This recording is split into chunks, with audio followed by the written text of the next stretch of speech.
नमस्कार, ABP news में आपका स्वागत है। देखें आज की बड़ी खबरें।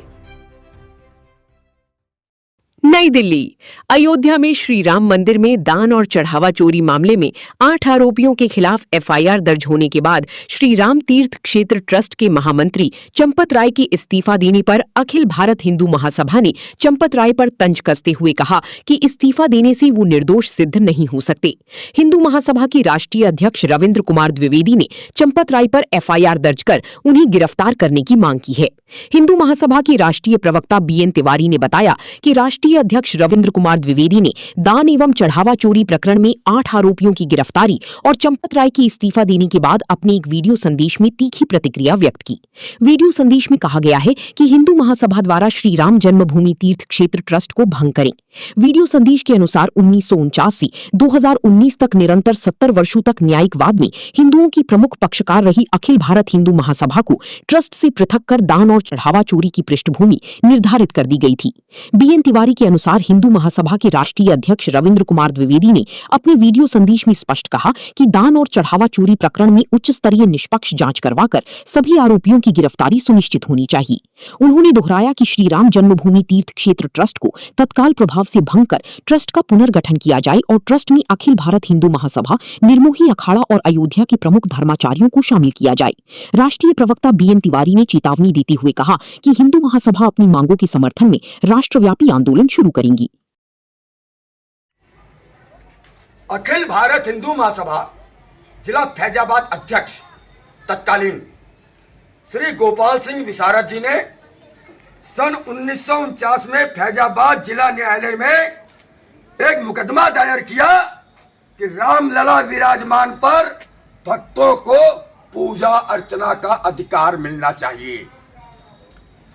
तत्कालीन मजिस्ट्रेट ने पूजा अर्चना का अधिकार तत्काल प्रभाव से प्रदान किया, लेकिन मुकदमा समाप्त नहीं हुआ और वही मुकदमा चलते चलते श्री राम जन्मभूमि गर्भगृह को प्रयत्न करने के लिए अखिल भारत हिंदू महासभा वाया हाईकोर्ट उत्तर प्रदेश और फिर सर्वोच्च न्यायालय और सर्वोच्च न्यायालय के अंदर जाकर के अखिल भारत हिंदू महासभा को उसके 70 वर्षों की न्यायिक लड़ाई की तपस्या का फल मिला और सर्वोच्च न्यायालय ने आदेश दिया कि श्री राम जन्मभूमि श्री राम लला की है और वहां उनका मंदिर बनेगा और आज वो मंदिर के रूप में वहां विराजमान है। सर्वोच्च न्यायालय ने एक निर्णय और दिया था कि इसके लिए ट्रस्ट बनाया जाए और जिसमें न्यायालय में जो हिंदुओं के पक्षकार हैं उनके प्रतिनिधियों को शामिल किया जाए।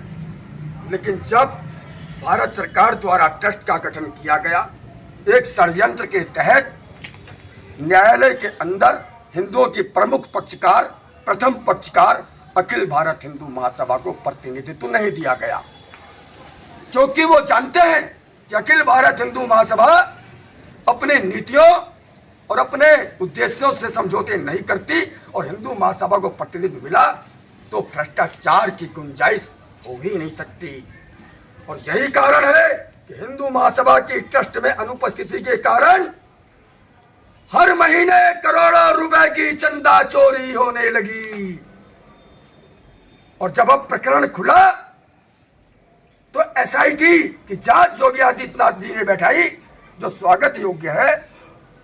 लेकिन हिंदू महासभा ने बयान जारी किया था कि यह प्रयास छोटी मछलियों को फंसाने और बड़ी मछलियों को बचाने का भी षड्यंत्र हो सकता है। जिस दिन हिंदू महासभा का बयान आया उसी दिन हमारे, क्योंकि हमने मांग की थी कि ट्रस्ट को भंग करके दोबारा गठन किया जाए, उसमें हिंदू महासभा को शामिल किया जाए, उसमें जो है दूसरे पक्षकार जो है हिंदू के उनको शामिल किया जाए जो निर्मोही अखाड़ा है और अयोध्या के साधु संतों को शामिल किया जाए, तो 8 लोगों पर एफआईआर हो जाती है। हमारा बयान जारी होने के बाद चंपत राय महामंत्री ट्रस्ट के वो इस्तीफा दे देते हैं। क्यों?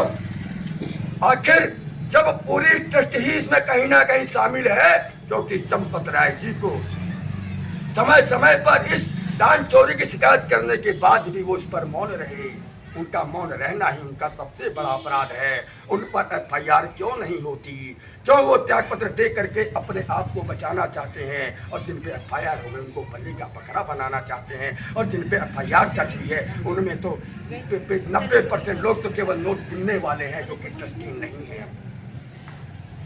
इसलिए हिंदू महासभा चाहती है कि एक भी दोषी को बख्शा ना जाए, वो कितना ही बड़ा नेता क्यों ना हो। यदि उसके तार केंद्र सरकार के मंत्रियों से जुड़े हो, उसके तार प्रदेश सरकार के मंत्रियों से जुड़े हो, तो उनको भी यदि जुड़ने की वो कोई परिस्थिति आती है, उनके खिलाफ भी कार्रवाई होनी चाहिए। क्योंकि हिंदू महासभा के 70 वर्षों के परिणाम स्वरूप राम मंदिर साकार हुआ है और भगवान राम से द्रोह करने वालों को बख्शा नहीं जाएगा, वो चाहे कितना ही बड़ा रसूखदार क्यों ना हो। और हिंदू महासभा शीघ्र ही अयोध्या के अंदर राष्ट्रीय कार्य समिति की बैठक आयोजित करके इस विषय पर अपना मत स्पष्ट करेगी तमाम अयोध्या के धर्माचार्यों के बीच। जय श्री राम, जय हिंद।